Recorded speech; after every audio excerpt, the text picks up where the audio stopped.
बहुत समय पहले की बात है। एक राजा के महल में बहुत सुंदर बाग था। इस बाग में एक रहस्यमयी सेब का पेड़ था जिसमें सोने के सेब लगते थे। राजा ने इस पेड़ की देखभाल का खास इंतजाम कर रखा था। जब इसके फल पकते थे तो चौकीदार रात दिन पेड़ का पहरा दिया करता था। लेकिन एक दिन की बात है कि बाग के माली ने जब सोने के सेबों को गिना तो उसमें से एक सेब गायब था। उसने दौड़कर राजा को खबर दी। उसे बड़ा आश्चर्य हुआ कि देखभाल का इतना पक्का इंतजाम होने के बाद भी एक सेब किसी ने चुरा लिया। उसने ऐलान किया कि कोई सोने के सेब को चुराने वाले चोर का पता देगा, उसे इनाम दिया जाएगा। सबसे बड़े राजकुमार ने राजा से कहा कि रात में वह पहरा देगा और चोर को पकड़ने की कोशिश करेगा। राजा ने उसे इजाजत दे दी। बड़ा राजकुमार रात में पहरा देने लगा, लेकिन दुर्भाग्यवश उसे नींद आ गई और वह सो गया। सुबह उठकर जब उसने सेबों को गिना तो वह यह देखकर चकित रह गया कि रात भर में एक और सेब गायब हो गया था। इसके बाद दूसरी रात को मंझले राजकुमार ने पहरा देने का काम संभाला। उसे भी नींद आ गई और तीसरा सेब चोरी हो गया। राजा बहुत चिंतित था। इतने में सबसे छोटा राजकुमार आया और उसने कहा कि आज की रात मैं पहरा दूंगा और चोर को पकड़ूंगा। राजा इस राजकुमार से खुश नहीं रहता था, वह उसे मूर्ख भी मानता था। उसने उसे डांटते हुए कहा, तुम क्या समझते हो, क्या तुम्हें इसमें सफलता मिलेगी? तुमसे बड़े और तुमसे ज्यादा समझदार दोनों राजकुमार इस काम में असफल हो चुके हैं। तुम जाओ अपना काम करो। लेकिन छोटा राजकुमार नहीं माना। उसने राजा से प्रार्थना की कि उसे एक मौका जरूर दिया जाए। अंत में राजा राजी हो गया। राजकुमार रात में पहरा देने लगा। उसने तय किया कि वह किसी भी हालत में नहीं सोएगा और चोर को जरूर पकड़ेगा। जब आधी रात हुई और 12 बजे का आखिरी घंटा बजा तो राजकुमार ने देखा कि एक सुंदर सोने की चिड़िया कहीं से उड़ती हुई आई और सेब के पेड़ पर आ बैठी। देखते ही देखते चिड़िया ने सोने का एक सेब तोड़कर अपनी चोंच में पकड़ लिया।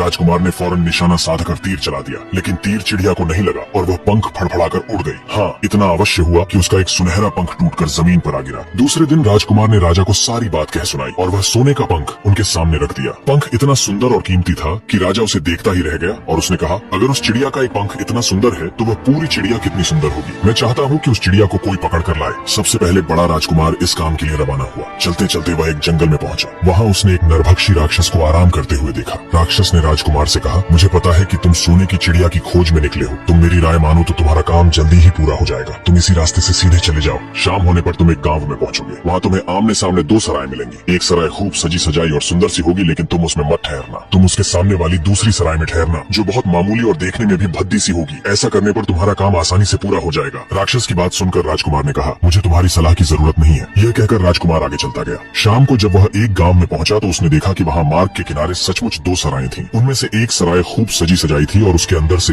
लोगों के नाचने गाने की आवाजें आ रही थी। दूसरी सराय भद्दी सी थी और वहाँ अंधेरा घिरा हुआ था। राजकुमार सजी सजाई सराय में ठहर गया। थोड़ी देर में वह भूल गया कि वह असल में सोने की चिड़िया की खोज में निकला था। उधर जब काफी समय बीत गया और बड़ा राजकुमार नहीं लौटा तो मंझला राजकुमार सोने की चिड़िया की खोज में चल पड़ा। वह भी उसी तरह चलते चलते जंगल में पहुंचा तो उसे भी वही राक्षस मिला। इस राजकुमार ने भी राक्षस की बात पर कोई ध्यान नहीं दिया। जब वह शाम को उस गांव में पहुंचा तो बड़े राजकुमार की तरह सजी सजाई सराय में ठहर गया। वहाँ के नाच रंग में मस्त होकर वह भी अपना काम भूल गया, यहाँ तक कि उसे घर लौटने की भी सुध न रही। अंत में सबसे छोटे राजकुमार ने राजा से कहा कि मैं सोने की चिड़िया की खोज में जाऊंगा। उसके जिद करने पर राजा ने उसे इजाजत दे दी। छोटा राजकुमार तैयार होकर सोने की चिड़िया की खोज में निकल पड़ा। जंगल में उसे भी राक्षस मिला। राजकुमार ने राक्षस की बात को ध्यान से सुना और राक्षस से कहा, ठीक है, तुम जैसे कह रहे हो मैं वैसे ही करूंगा। इस पर राक्षस खुश होकर बोला, तुम सबसे अच्छे लड़के मालूम होते हो। तुमने मेरी बात का मजाक नहीं उड़ाया। मैं तुमसे खुश हूँ और तुम्हारी मदद करूंगा। आओ तुम मेरी पूंछ पर बैठ जाओ, मैं तुम्हें उस सराय तक पहुँचा देता हूँ। देखते ही देखते राक्षस की पूंछ काफी बड़ी हो गई और राजकुमार उस पर बैठ गया। उसके बैठते ही राक्षस हवा में उड़ने लगा और थोड़ी ही देर में मैदानों और पहाड़ों को पार करके उसी गांव में जा पहुंचा। राजकुमार ने उसकी सलाह को मानकर छोटी और पुरानी सराय में ही डेरा डाल दिया। वह दूसरी सजी सजाई सराय से दूर ही रहा। दूसरे दिन सुबह उठकर जब वह आगे बढ़ा तो कुछ दूर चलने पर उसे वह राक्षस फिर से रास्ते में मिल गया। राक्षस ने उससे कहा, अब मैं तुम्हें बताता हूँ कि आगे तुम्हें क्या करना चाहिए। तुम सीधे चलो। आगे चलने पर तुम्हें एक बहुत बड़ा किला मिलेगा जिस पर सिपाही पहरा दे रहे होंगे। तुम सिपाहियों से डरना मत और सीधे अंदर चले जाना, क्योंकि वे इस समय सो रहे होंगे। तुम बेधड़क होकर किले में घुसते चले जाना और उनके कमरों को पार करते हुए उस जगह पहुंच जाना जहां लकड़ी के एक मामूली से पिंजरे में सोने की चिड़िया बंद है। तुम चिड़िया को पिंजरे सहित उठाकर किले से बाहर ले आना, लेकिन एक बात याद रखना, चिड़िया के पिंजरे के पास ही एक बहुत सुंदर सोने का पिंजरा भी रखा होगा। तुम भूल कर भी चिड़िया को उस पिंजरे में मत रखना। यह कहकर राक्षस ने राजकुमार को फिर से अपनी पूंछ पर बिठाया और थोड़ी ही देर में उसको किले के पास पहुंचा दिया। राजकुमार ने किले के पास जाकर देखा तो सचमुच उसके पहरेदार सो रहे थे। वह बिना डरे सीधा महल में घुस गया और थोड़ी ही देर बाद वह उस कमरे में जा पहुंचा जहाँ सोने की चिड़िया एक पिंजरे में बैठी हुई थी। पिंजरे के पास ही सोने के 3 सेब पड़े थे। सोने की चिड़िया इतनी सुंदर थी कि राजकुमार उसको देखता ही रह गया। वह उसको उठाकर लाने ही वाला था कि उसकी नजर पास ही पड़े एक सुंदर से पिंजरे पर पड़ी। वह पिंजरा बहुत सुंदर था और उसमें तरह तरह के कीमती पत्थर जड़े हुए थे। सोने की चिड़िया के लिए वही पिंजरा ठीक मालूम पड़ता था। राजकुमार राक्षस की बात को भूल गया और उसने सोने की चिड़िया को लकड़ी के पिंजरे से निकालकर सोने के पिंजरे में बंद कर दिया। लेकिन नए पिंजरे में आते ही चिड़िया ने खूब जोर जोर से शोर मचाना शुरू कर दिया।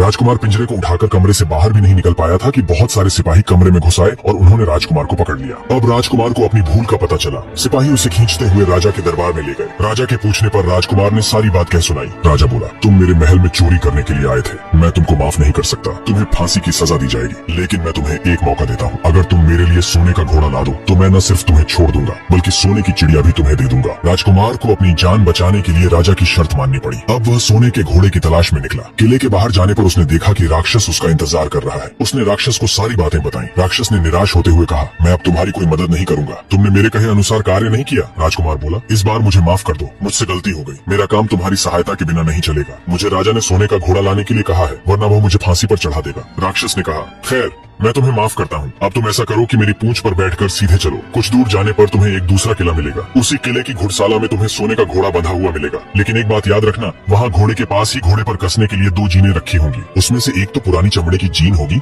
और दूसरी सोने की जीन होगी। तुम सोने की जीन को छूना भी मत और उस घोड़े पर पुरानी चमड़े की जीन को कसकर रवाना हो जाना और उसे दौड़ते हुए किले से बाहर चले आना। राक्षस ने उसको अपनी पूंछ पर बिठाया और कुछ ही देर में वह उसे लेकर किले के पास जा पहुंचा। किले के पास पहुंचते ही राक्षस ने उसे नीचे उतारा और फिर वहाँ से चला गया। राजकुमार सीधा किले में घुस गया। अंदर जाकर उसने देखा कि वहाँ के सभी नौकर चाकर सोए हुए थे। थोड़ी ही देर में वह किले की घुड़साला में जा पहुंचा। वहाँ एक बहुत सुंदर सुनहरा घोड़ा बंधा हुआ था। उसने आगे बढ़कर घोड़े को खोल लिया। जब वह बाहर निकलने लगा तो उसकी एक नजर कोने में पड़ी हुई सोने की जीन पर गई। उसके पास ही एक फटी पुरानी चमड़े की जीन पड़ी हुई थी। इतने सुंदर घोड़े पर पुराने चमड़े की जीन कसना राजकुमार को अच्छा नहीं लगा। उसने सोने की जीन उठा ली और घोड़े पर कसना शुरू किया। इतने में घोड़ा जोर से चिल्ला उठा। किले के नौकर चाकर जाग गए। थोड़ी ही देर में राजकुमार पकड़ लिया गया। राजकुमार को सिपाहियों ने हाथ बांधकर अपने राजा के सामने पेश किया। राजा ने सारी बातें सुनकर कहा, तुमने मेरे घोड़े को चुराने की कोशिश की है, इसलिए तुम्हें फांसी की सजा दी जाएगी, लेकिन अगर तुम मेरा एक काम कर दो तो मैं तुम्हें छोड़ सकता हूँ। यहाँ से कुछ ही दूर एक सोने का महल है और उसमें बहुत सुंदर राजकुमारी रहती है। अगर तुम अपनी जान बचाना चाहते हो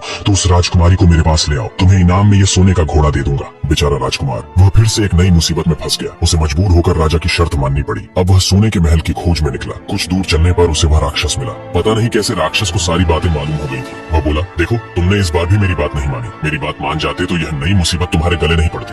खैर, मुझे तुम पर दया आ रही है, मैं तुम्हारी मदद करूंगा। चलो मैं तुमको सोने के महल के पास पहुंचा देता हूँ। तुम महल के बाहर ही कहीं पीछे छिपे रहना। जब शाम को राजकुमारी तालाब में नहाने के लिए बाहर आए तो तुम आगे बढ़कर उसका हाथ पकड़ लेना। जैसे ही तुम उसको छुओगे राजकुमारी तुम्हारे साथ आने के लिए राजी हो जाएगी, लेकिन एक बात याद रखना, तुम उसको वहाँ से अपने साथ ले आना। उसे वापस महल में मत जाने देना। वह तुमसे कहेगी कि मैं अभी अपने माता पिता से मिलकर आती हूँ, लेकिन तुम उसकी बातों में मत आना, वरना फिर मुसीबत में फंस जाओगे। ये कहकर राक्षस ने फिर से अपनी पूंछ फैला दी और राजकुमार उस पर बैठ गया। देखते देखते राक्षस हवा में उड़ता हुआ कुछ ही देर में सोने के महल के पास जा पहुंचा। महल के पास पहुंचते ही राजकुमार एक पेड़ की आड़ में छिपकर बैठ गया। शाम को जब राजकुमारी नहाने के लिए किले से बाहर आई तो राजकुमार ने हिम्मत करके आगे बढ़कर उसका हाथ पकड़ लिया। उसके छूते ही राजकुमारी उसके साथ चलने के लिए तैयार हो गई। वह बोली, राजकुमार तुम मुझे जहाँ भी ले जाना चाहोगे मैं तुम्हारे साथ चलूंगी, लेकिन मुझे थोड़ी देर के लिए अपने माता पिता से मिल जाने दो। राजकुमार ने कहा, नहीं यह नहीं होगा, तुम्हें तुरंत मेरे साथ चलना पड़ेगा। लेकिन राजकुमारी रोने लगी। इतनी सुंदर राजकुमारी को रोते देखकर राजकुमार का मन पिघल गया। अंत में वह राजी हो गया और बोला, जाओ थोड़ी देर के लिए माता पिता से मिलाओ, लेकिन फिर तुरंत बाहर चली आना। लेकिन राजकुमारी ने जैसे ही किले में पैर रखा, किले के पहरेदार जाग गए और उन्होंने राजकुमार को पकड़ लिया। राजकुमार बहुत पछताया, लेकिन अब क्या हो सकता था। तो सिपाहियों ने उसे अपने राजा के सामने पेश किया। राजा बहुत निराश था। उसने उसी वक्त हुक्म दिया, इस राजकुमार को फौरन फांसी पर चढ़ा दिया जाए। यह सुनकर राजकुमार रोने गिड़गिड़ाने लगा। इस पर राजा ने थोड़ी देर विचार करने के बाद कहा, मैं अपनी आज्ञा वापस नहीं ले सकता,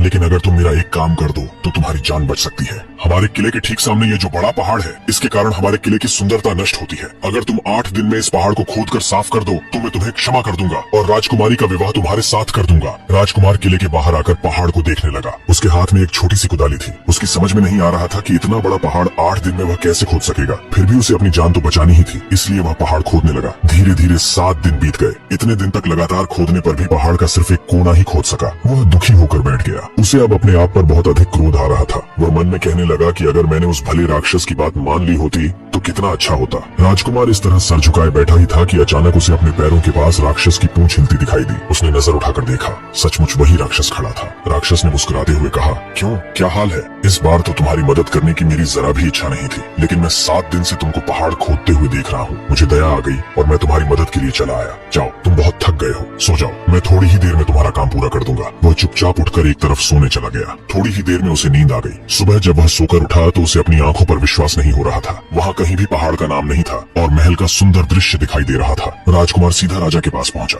राजा उसके काम पर बहुत प्रसन्न हुआ। उसने तुरंत अपने वादे के अनुसार राजकुमारी के साथ उसका विवाह कर दिया। जब राजकुमार उस सुंदर राजकुमारी के साथ कुछ दूर चला तो उसे रास्ते में फिर वही राक्षस मिला। राक्षस बोला, बधाई हो राजकुमार, राजकुमारी के साथ तुम्हें देखकर मुझे बड़ी खुशी हो रही है, लेकिन भला मुझे सोने का घोड़ा और सोने की चिड़िया कैसे मिल सकती है? मैं तो इस राजकुमारी को भी उस राजा के लिए ले जा रहा हूँ। राक्षस ने कहा, नहीं, तुम ऐसा काम कभी मत करना। इस राजकुमारी के साथ तुम्हारा विवाह हुआ है और ये अब तुम्हारी ही है। अगर तुम मेरे कहने के अनुसार काम करो तो तुम्हें सोने का घोड़ा और सोने की चिड़िया भी मिल सकती है। तुम इस राजकुमारी को लेकर सोने के घोड़े वाले राजा के पास जाओ। राजा खुश होकर तुमको सोने का घोड़ा दे देगा। तुम घोड़े पर सवार हो जाना और सवार होकर सबसे विदा लेना। राजकुमारी से तुम सबसे बाद में विदा लेना। जैसे ही तुम राजकुमारी के पास पहुंचो तो तुम उसे हाथ से पकड़कर घोड़े के ऊपर खींच लेना और घोड़े को दौड़ा देना। सोने का घोड़ा इतना तेज दौड़ता है कि दुनिया का तेज से तेज घोड़ा भी उसकी बराबरी नहीं कर सकता। जाओ, तुम पहले इतना काम पूरा करो, इसके बाद आगे का काम मैं तुम्हें बाद में बताऊंगा। मैं तुम्हें वहाँ रास्ते में मिलूंगा। राजकुमार ने ठीक वैसा ही किया जैसा राक्षस ने उससे कहा था। जब सोने के घोड़े वाले राजा ने खुश होकर उसे इनाम में सोने का घोड़ा दिया तो राजकुमार उस पर सवार हो गया और उससे विदा लेने लगा। अंत में वह राजकुमारी को उठाकर घोड़े को तेजी से दौड़ाता हुआ किले से बहुत दूर निकल आया। रास्ते में एक पेड़ के नीचे राक्षस उसका इंतजार कर रहा था। उसे देखकर राक्षस बोला, शाबाश, अब तुम सोने की चिड़िया भी प्राप्त कर लो। जब तुम सोने की चिड़िया वाले राजा के पास पहुंचोगे तो वह इस घोड़े को देखकर बहुत खुश होगा। तुम उससे कहना कि पहले सोने की चिड़िया का पिंजरा मेरे हाथ में दे दो, तब मैं यह घोड़ा तुमको दूंगा। जब वह पिंजरा तुम्हारे पास लाए तो तुम पिंजरा उसके हाथ से छीन लेना और घोड़े को दौड़ा देना।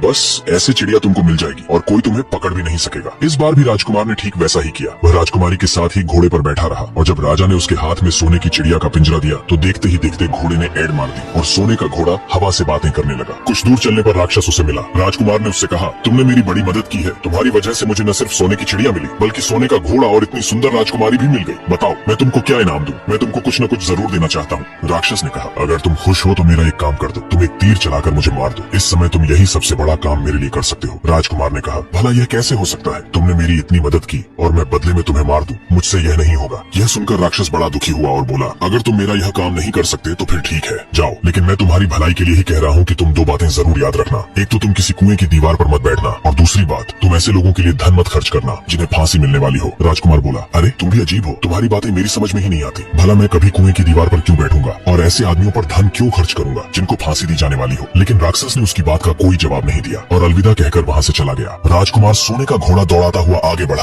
राजकुमारी उसके साथ ही बैठी हुई थी और सोने की चिड़िया का पिंजरा उसके हाथ में था। कुछ ही देर में राजकुमार उस छोटे गांव में जा पहुंचा जिसमें वे दोनों सराएं थीं। गांव के लोग और खास तौर से बच्चे उसको देखने के लिए बाहर निकल आए तो सोने के घोड़े पर इतने सुंदर राजकुमार के साथ बैठी एक राजकुमारी को देखकर सभी लोग चकित थे। इतने में राजकुमार ने देखा कि गांव के बगीचे में एक जगह बहुत से लोग जमा हैं और कुछ शोर हो रहा है। राजकुमार के पूछने पर लोगों ने बताया कि वहाँ दो आदमियों को फांसी देने की तैयारी हो रही है। राजकुमार उधर ही चल पड़ा। वहाँ पहुँचने पर उसने पहचान लिया कि जिन आदमियों को फांसी दी जाने वाली है वे और कोई नहीं बल्कि उसके ही भाई थे। वे लोग तब से उसी सजी सजाई सराय में रह रहे थे और तरह तरह के बुरे काम करते थे। वे जुआ भी खेलते थे और जुए में बहुत सा धन हार चुके थे। उन्होंने लोगों से बहुत सा रुपया भी उधार लिया था। इन्हीं सब बातों से चिढ़कर अब गांव वाले उन्हें फांसी पर चढ़ाने जा रहे हैं। राजकुमार भला यह कैसे होने देता? उसने लोगों से कहा कि मुझसे रुपया ले लो और इन लोगों को छोड़ दो। उसके बहुत कहने सुनने पर लोग राजी हो गए और उन्होंने उन दोनों आदमियों को रिहा कर दिया। राजकुमार अपने भाइयों को छुड़ाकर आगे चला। कुछ दूर चलने पर जंगल में उन्हें एक कुआं दिखाई दिया। इस पर राजकुमार को कहा, कुछ देर कुएं के पास आराम करते हैं, वहाँ ठंडा पानी पीने के बाद हम लोग आगे चलेंगे।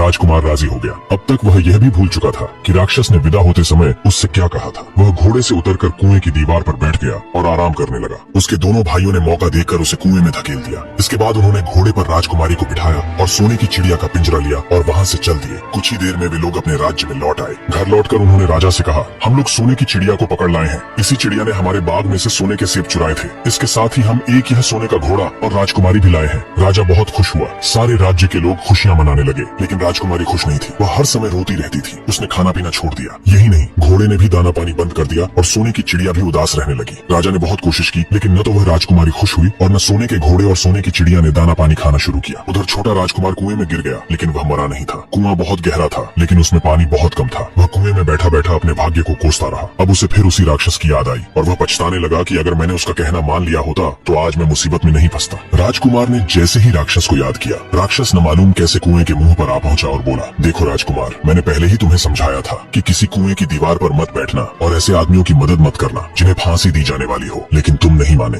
खैर चलो, अब आखिरी बार मैं फिर तुम्हारी मदद करता हूँ। लो, मेरी पूंछ पकड़कर कुएं से बाहर निकल जाओ। यह कहकर राक्षस ने अपनी पूंछ कुएं में लटका दी। देखते ही देखते पूंछ इतनी लंबी हो गई कि कुएं में बैठे राजकुमार के पास जा पहुंची। राजकुमार उसे पकड़कर कुएं से बाहर निकल आया। राक्षस राक्षस ने उससे कहा, अब तुम अपने घर जाओ, लेकिन जरा होशियार रहना, तुम्हारे भाई तुम्हारी जान के दुश्मन है, वे लोग जरूर तुम्हें ढूंढ रहे होंगे। वो राजकुमार घर की ओर चल पड़ा और अपने देश में पहुंचने पर उसे एक भिखारी मिला। भिखारी को उसने अपने सुंदर कपड़े दान में दे दिए और खुद ने उसके भद्दे और पुराने कपड़े पहन लिए। इस तरह भेष बदल कर वह अपने किले में पहुंचा। वहाँ उसके पहुंचने पर एक बड़ी आश्चर्यजनक बात हुई। सोने का घोड़ा खुशी से दाना पानी खाने लगा। सोने की चिड़िया भी अपने पिंजरे में खुशी से चहचहाने लगी। राजकुमारी ने अपने आंसू पोंछ लिए और वह भी खुश दिखाई देने लगी। लेकिन राजा की समझ में कुछ नहीं आया। उसने राजकुमारी से इसका कारण पूछा तो वह बोली, मैंने तो पहले ही आपको सारी कहानी बता दी थी। आपके बड़े और मंझले राजकुमार ने छोटे राजकुमार के साथ धोखा किया है। इन्होंने आपको भी धोखा दिया है, लेकिन अब आपका छोटा राजकुमार यहाँ पर आ पहुंचा है, इसीलिए मुझे बहुत खुशी हो रही है। उसी के साथ मेरी शादी हुई है और मैं उसके साथ ही सुखी रह सकती हूँ। फिर उसने मैले कुचैले कपड़े पहने एक आदमी की ओर इशारा करते हुए कहा, वह रहा आपका छोटा राजकुमार। राजा ने भी अपने छोटे लड़के को पहचान लिया। अब राजा ने अपने छोटे बेटे के बारे में अपने विचार बदल दिए। अब वह उसको बहुत समझदार और बहादुर मानने लगा। उसने उसको राजगद्दी पर बिठाने का निश्चय किया। बड़े और मंझले राजकुमार ने अपने छोटे भाई को ही नहीं बल्कि राजा को भी धोखा दिया था। इससे राजा उनसे बहुत नाराज था। उसने उन दोनों को अपने राज्य से निकलवा दिया। इसके बाद बड़ी धूमधाम के साथ राजकुमारी के साथ राजकुमार का विवाह हुआ और दोनों सुख से रहने लगे। लेकिन राजकुमार उस राक्षस को नहीं भूला था जिसने उसकी सहायता की थी। एक दिन समय निकालकर वह जंगल में उस राक्षस की खोज में निकला। बहुत ढूंढने के बाद एक पेड़ के नीचे उसने उस राक्षस को चुपचाप बैठे हुए देखा। राक्षस बहुत उदास था और पहले से बहुत ज्यादा दुबला पतला भी हो गया था। राजकुमार को देखते ही राक्षस ने उसे पहचान लिया और कहा, अरे कहो राजकुमार, आज इधर कैसे आना हुआ? राजकुमार ने कहा, मैं आज तुम्हें ही ढूंढने के लिए आया हूँ। चलो मेरे बाग में आराम से रहना, वहाँ तुम्हें किसी तरह की तकलीफ नहीं होगी। यहाँ तो जंगल में तुम्हें खाने पीने की तकलीफ होती होगी और जंगली जानवरों और शिकारियों का डर बना रहता होगा। राक्षस ने कहा, नहीं राजकुमार, मैं यहाँ ठीक हूँ और भला अब तुम्हें मेरे दुख से क्या लेना देना? तुम्हारा काम तो निकल गया, अब तुम सुख से अपने राज्य में रहो। राजकुमार बोला, नहीं, तुमने मेरा बड़ा उपकार किया है, मैं तुम्हें इनाम देना चाहता हूँ और अपने साथ ही रखना चाहता हूँ। राजकुमारी भी बहुत खुश होगी, वह भी तुमसे मिलना चाहती है। राक्षस बोला, अगर तुम सचमुच मुझे इनाम देना चाहते हो तो मेरा एक काम कर दो। मैंने तुमसे पहले भी कहा था कि तुम तीर चलाकर मुझे मार दो, इसी से मेरा लाभ होगा। असल में एक जादूगर ने मुझ पर जादू कर रखा है। मैं राक्षस नहीं हूँ, मुझे उसके जादू के प्रभाव से राक्षस के रूप में रहना पड़ रहा है। मैं तो उसी देश का राजकुमार हूँ जहाँ की राजकुमारी से तुम्हारा विवाह हुआ है। असल में वह राजकुमारी मेरी छोटी बहन है। अगर तुम तीर चलाकर मुझे मार दोगे तो मैं इस जादू से मुक्त हो जाऊंगा और फिर मैं अपने देश लौट सकूंगा। राजकुमार को यह सुनकर बड़ा आश्चर्य हुआ। उसने फौरन अपने धनुष पर तीर चढ़ाया और राक्षस की ओर छोड़ दिया। तीर लगते ही राक्षस मर गया और उसमें से एक सुंदर सा राजकुमार निकल आया। फिर दोनों राजकुमार आपस में गले मिले। इसके बाद दोनों राजकुमार वापस महल में लौट आए और राजकुमारी अपने भाई से मिलकर अत्यंत प्रसन्न हुई। कहानी अच्छी लगी तो वीडियो को लाइक और चैनल को सब्सक्राइब जरूर करें।